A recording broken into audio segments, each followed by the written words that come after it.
ഈശോയുടെ കൊച്ചു കൂട്ടുകാരെ, നിങ്ങൾക്ക് സുഖമാണല്ലോ അല്ലേ? നിങ്ങളുടെ സ്വന്തം ജേസൻ ചേട്ടനാണേ. നമുക്കെല്ലാവർക്കും സ്മാർട്ടായിരിക്കണമെന്ന് ആഗ്രഹമുണ്ടല്ലേ? എല്ലാവരുടെയും ഇടയിൽ നമ്മൾ ബ്രൈറ്റായിട്ട് അറിയപ്പെടണമെന്നും ആഗ്രഹമുണ്ട്. അങ്ങനെയാണെങ്കിൽ അതിനുള്ള ഒരു ചെറിയ ടിപ്സ് നോക്കിയാലോ? ആദ്യമായിട്ട് എനിക്കെല്ലാം അറിയാമെന്നുള്ള ഒരു വിചാരം നമ്മൾ ഒഴിവാക്കണം. പിന്നെയോ, ദുഃഖത്തിലായിരിക്കുന്നവരെ ആശ്വസിപ്പിക്കണം.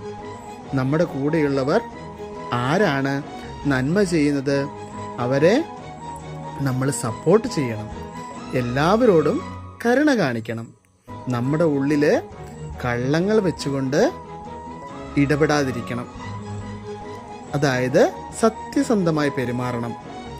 കൂട്ടുകാരുടെ ഇടയിൽ ഒക്കെ ഒരു ഇഷ്യൂ കടന്നു വരുമ്പോൾ അതിനുള്ള സൊല്യൂഷൻസ് നമ്മുടെ കഴിവനുസരിച്ച് ചെയ്തു കൊടുക്കണം. പിന്നെയോ, നമ്മളൊരു ശരിയായ കാര്യം ചെയ്യുമ്പോൾ നമ്മൾക്ക് മറ്റുള്ളവർ എന്ത് പറഞ്ഞാലും സങ്കടപ്പെടാതിരിക്കണം. ഇത്രയും കാര്യം ചെയ്തു കഴിയുമ്പോൾ നമുക്ക് സ്മാർട്ടായിട്ട് എല്ലാവരുടെ ഇടയിൽ പ്രവർത്തിക്കാൻ പറ്റും. യേശു പറയുന്ന ഒരു വചനമുണ്ട്, നമ്മൾ ഫലത്തിൽ നിന്നാണ് വൃക്ഷത്തെ മനസ്സിലാക്കുന്നതെന്ന്.